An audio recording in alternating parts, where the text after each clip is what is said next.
of impeachment.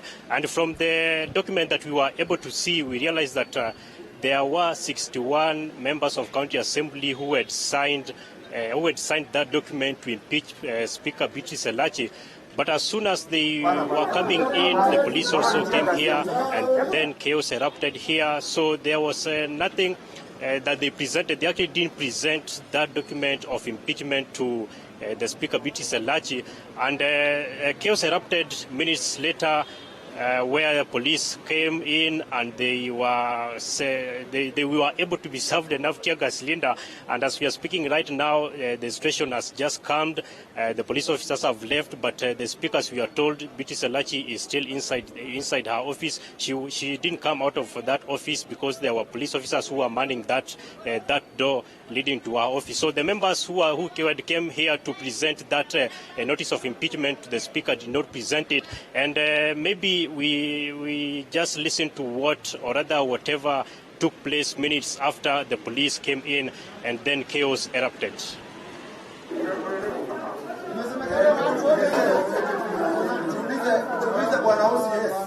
Unataka kutukataza kuserve court order.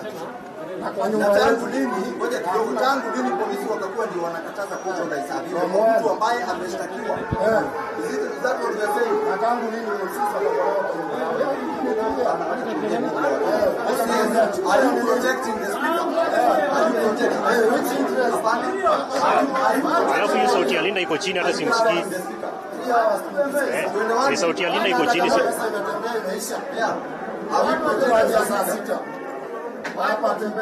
Hii nchi imefika mahali ambayo lazima court orders zikuwe respected. Hii nchi lazima court orders zikuwe respected. It must be respected. To respect, na kama polisi kazi yao ni kukataza court order watu wasaviwe, kama polisi kazi yao ni kukataza wrongdoers wasaviwe kama waende jela, let us be told today. Tutakubali. Kama hiyo ndio kazi ya polisi, let us know today. Tuko na court order, tuko na orders from the high court, tuko na orders tatu. Lakini leo hii polisi wako hapa wanakataza to serve court order. The whole of Central Police is here. The OCPD, the OCS, tunaona mpaka General Service Unit. Wamekuja hapa kukataza court order ipeanwe. How? Na walisema wako na numbers. Acha za fair play. Tuingie bunge tupige vitu zetu bila kuzuiwa. Need to give a court order. Yes, that.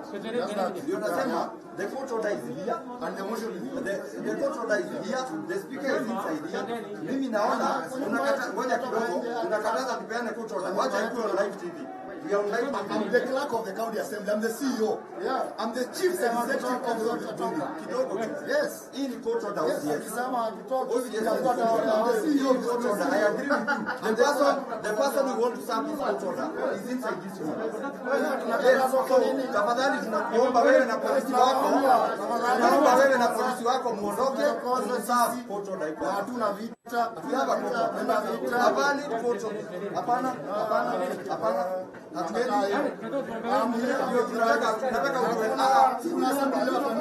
Tunataka utueleze UCS mbele ya kamera kama kazi yako ni kukataza court order.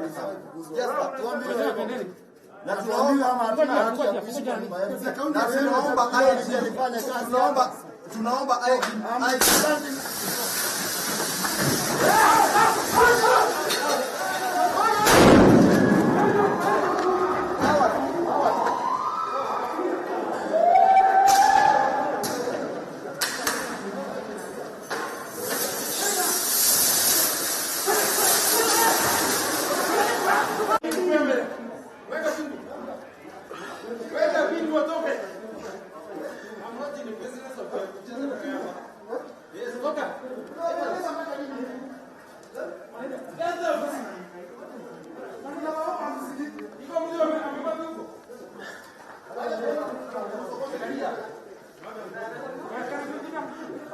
Yes, I'm an MCA, and they've really hurt me, and Klangu Kubwa. They've hurt me, you can see. Patricia Model. Yes. I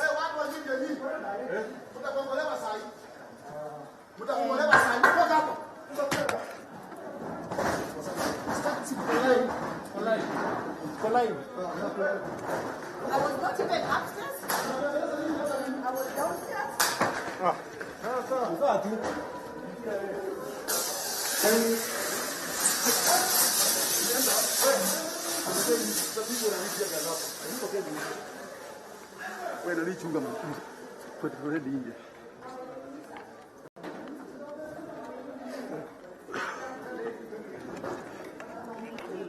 is what has been taking place here at the Nairobi County Assembly Hall. A number of members of parliament, members of County Assembly, I beg your pardon, Linda, they were here trying to present that motion of impeachment to Speaker Biti Selach, but they were unable to do so because chaos erupted. And of course, this is a story that is developing. We know there are a lot of things that are taking place at the moment. We are not allowed to get into the chambers or the offices inside the hall. So we'll be trying to get access to some of the members of County Assembly here in Nairobi who actually signed that document, because as I told you earlier, there are 61 members of County Assembly who signed that motion of impeachment for the removal of Speaker Biti Selach. So we'll be following up on this. We are still here, and we will of course be doing a comprehensive report in our subsequent bulletins. Linda. Thank you so much, Eli Logovo, for that particular report. We certainly expect to get more details in regards to the same, typically, of what has been playing out in Nairobi County. Sad state of affairs, as they would say. Now, the Senate is this afternoon expected to vote on the disputed revenue sharing formula after the sitting was adjourned last week. The House is meeting after a section of Jubilee senators from Tanga and Kieleweke factions met to iron out the differences on the formula. Elizabeth Mutuku is in Parliament and is expected to join us live and, give us updates on what is going to happen or what she expects will be happening this afternoon, even as it continues to be an issue of contention and the coming in of Right Honorable Raila Odinga and President Uhuru Kenyatta probably being looked at as a way of finding a solution into this. Remember, there's been lots of threats in regards to how this will also alter the progress of the BBI in the event that ODM senators do not come out to support the proposed formulas presented by President Uhuru Kenyatta and Team Kieleweke, or, the senators that are allied to him. Senators allied to Deputy President William Ruto, Tanga, also having, contrary, agreement or contrary view of this, arguing that the proposed formula is not good enough to address the issues and ensure that there is equality in terms of how monies are going to be shared. President Right Honorable Raila Odinga yesterday came out to support the CRA in a move that also was welcomed by numerous people differently, and of course is a conversation that is ongoing. So as we await for Liz to ensure that she updates us on the same, let's first of all pick this story. Nyeri Town Member of Parliament Ngunjiri Wambugu has condemned Rift Valley senators for what he termed as the leaders using the revenue allocation debate for political purposes. Wambugu also urged the leaders in the Senate to put aside their political differences and make better use of their position to better the lives of Kenyans. Wambugu also supported the sharing of the revenue according to population and not according to geographical location. He was speaking in his Nyeri office. Let's take a look at that. I listened to some of my colleagues in Senate speak about why they are not going to support the proposed revenue share. This revenue share, for example, some of my colleagues from the Rift Valley, stands to actually benefit if the revenue is shared in the new formula. But to spite the government because of the positions that they have, they're actually willing to go against a formula that benefits their people, because they, as individual politicians, feel like they have want to make a political position. That is very sad. It is extremely sad, because when all is said and done, we hold the positions we hold. As Member of Parliament, as Senate, you hold them because you represent people. When we talk about a revenue share that is going to bring money to your county, or that is going to bring money to your constituency, why would you have a problem with that? Because that is what you have been sent to the Senate or to the National Assembly to discuss, how to benefit the people you represent. This is all money coming from the same place, and we're talking about how to equitably develop this country. If we are going to equitably develop this country, we all agree we have historical grievances, but you will not solve them by creating new ones. So I want to urge all the national leaders who are involved in this debate. And Elizabeth Mutuko is on standby in Parliament buildings. Like I said earlier on, we're expecting to have the Senate vote on the disputed revenue sharing formula after the sitting was adjourned last week. The House is meeting after a section of Jubilee senators from Tangatanga and Kieleweke had a meeting to iron out the differences on how they're going to proceed and, address the issues of the formula presented or the formula proposed. Elizabeth Mutuko, good afternoon. What do you have for us and what do we expect from today's session? Well, good afternoon, Linda Lela. It's a big day here in the Senate, expected to pass at the disputed third generation formula or whatever formula will be presented before this House, and lobbying having been going from yesterday and today to see whether we get consensus and this formula on the formula. But then I am so keen to hear from Enoch Wambua, who has been one of the leaders who have been advocating for us to get a formula which will see a win-win situation on the ground and where any county will lose. Senator, today I understand that there will be a major deliberations and on the formula. What are we expecting from you guys, especially those who are majorly affected, would be affected by the third generation formula? Thank you, Liz, and thank you for having me. I will begin by saying that it's indeed a great day for this country. A great day because a decision will finally be taken today as to the basis, not necessarily the formula, the basis for sharing revenue among counties, the 47 counties. We have listened to the cry of our people on the ground, on the delays that have occasioned further delays in the implementation of projects on the ground. And so today, I think as a Senate, we are resolute that a decision will be taken, and that decision will guide the sharing of revenues among counties starting this afternoon. Does it mean you guys have found a solution on what was eating up the counties, especially the counties which were expected to lose out of this formula? Because yesterday we had leaders from NASA and Jubilee both calling upon you senators to find a solution and a consensus. We are still in the process of building that consensus. One thing I want to assure Kenyans is that there is no application of whatever basis that will ensure that people get the same amount of money, because that is not visible. There is no basis that will ensure that the ratio of loss and gain is the same for all counties.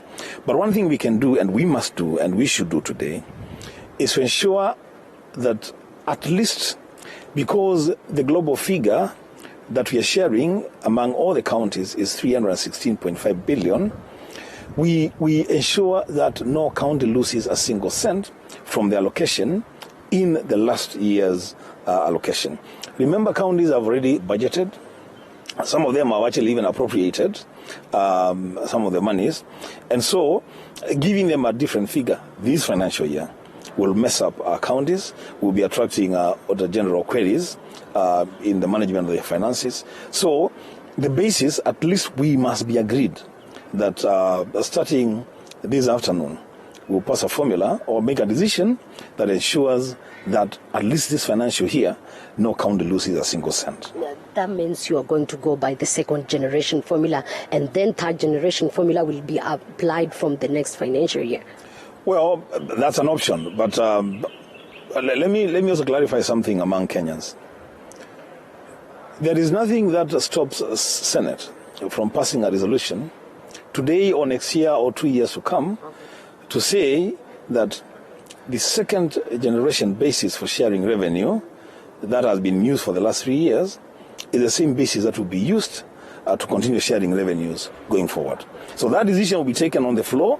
One thing I'm very sure about is that today a decision will be taken on the floor. Thank you so much. And it's not only Wambua who I was to talk to. I'm also being joined by Jonas Maruma from Taita Taveta. And also will tell me what they think about what is going to happen this afternoon. Fact being that there must be a way forward today pertaining which formula to be used in this financial year. I understand you've come to a consensus as Senate to use not only the third generation formula, but the second generation formula. But what about the coming years? What is going to be done to ensure that all counties remain in the same figures they had?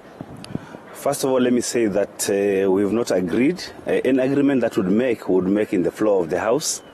What is happening is that we are working on a principle that whatever we pass, no county loses any money, because we've done budgets, counties have done budgets, they've passed appropriation bills, and so what we'll be looking forward is to have whatever was shared, that is 316 billion, is what would be shared to the counties this financial year 2020-2021.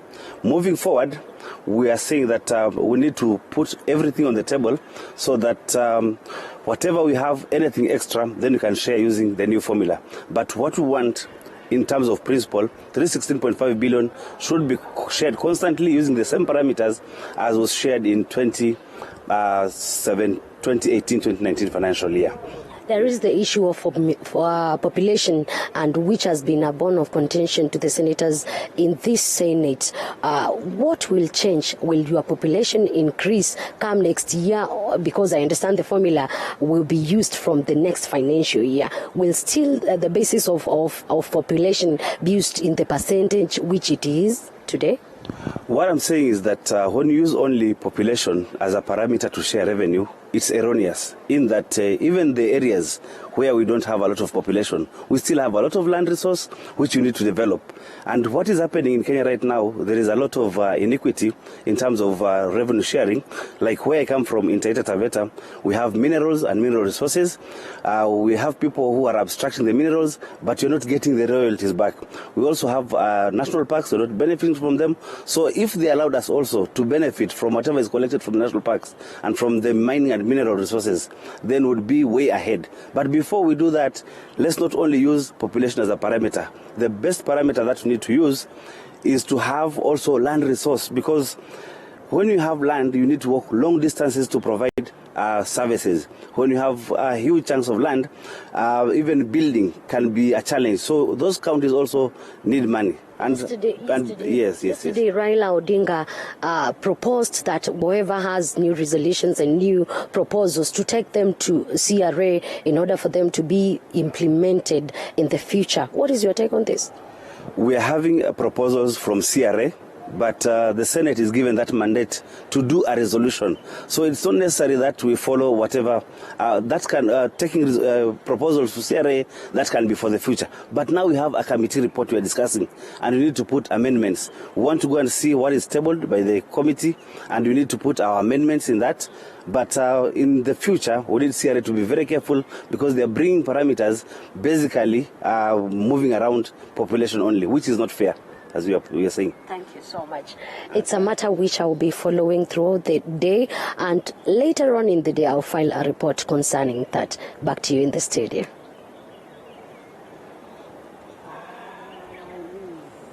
Thank you so much, Elizabeth, for that, and we wait to hear from you later on the day, or in the day, as we proceed to a different story altogether. Amani National Congress National Governing Council, that is NGC, has endorsed the party leader Musalia Mudavadi as their 2022 presidential flag bearer. The party now says that it has given him the mandate to seek for votes and support from across the country.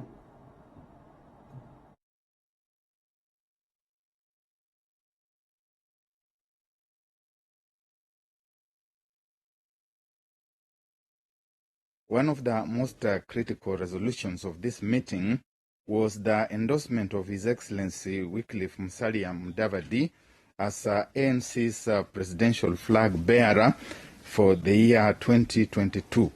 It is now therefore official that the highest organ of the party that makes a decision of this kind, the National Governing Council has now endorsed and given His Excellency Musalia Mudavadi the mandate to go out there whenever it is that the elections will be, to begin soliciting for votes and for support from Kenyans. NGC hereby mandates the NEC to run the party by making and implementing decisions that would otherwise require the NGC's approval and which are in the best interest of the party in the intervening period before the next formal meeting of the NGC, and for NEC to ensure that such decisions are brought to the next ordinary meeting of NGC for noting.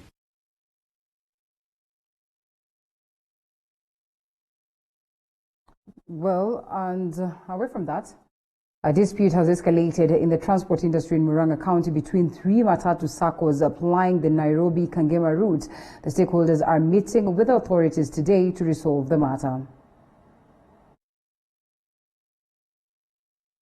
The operators of the Kamuna and Kangema travelers accused operators of Namu Sacco of not following laid down rules and procedures when they began to ferry passengers in the new route. However, Namu officials have dismissed the allegations, saying they have been given TLB licenses by NTSA that allows them to carry passengers in Kangema town.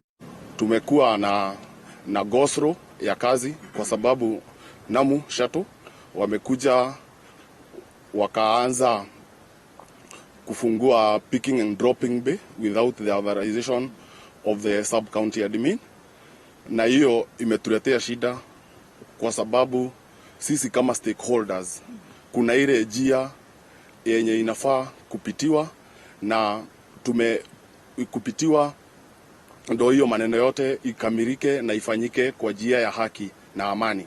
Tumekuwa tukibeba wateja kutoka hapa kwenda Nairobi na Murang'a, lakini leo wahudumu ambao wako Kagema wamezuia magari zetu kubeba Kagema, na tukaitwa mkutano na Newsfeed Kagema na sub-county administrator. Sisi tuko na TLB ya kukuja Kagema kwenda mpaka Kireini na kwenda mpaka Nyeri, lakini hawa ambao tunakompete nao hawataki tufanye kazi hapa. Murang'a County Operations Superintendent in Kangema said they have not allocated Namu Sacco to operate in the new route, and the Kangema Police Commander has instructed the three to carry at designated areas. Ndio tukasema tukuje tusikizane, sababu ilianza kuonekana ikiwa hatari, wakaanza kupigana na hizi sako zingine. Tumekuwa na mkutano hapa fupi na tumekubaliana ya kwamba watasimamisha kwanza, kila mtu abebe mahali alikuwa anabebea, then kesho kutakuwa na mkutano ya waziri wa infrastructure ya county ya Murang'a, alafu ndio watakuja kuonyeshwa mahali watakuwa wanaweka magari zao wakibeba na kuleta wale abiria kutoka kwingineko.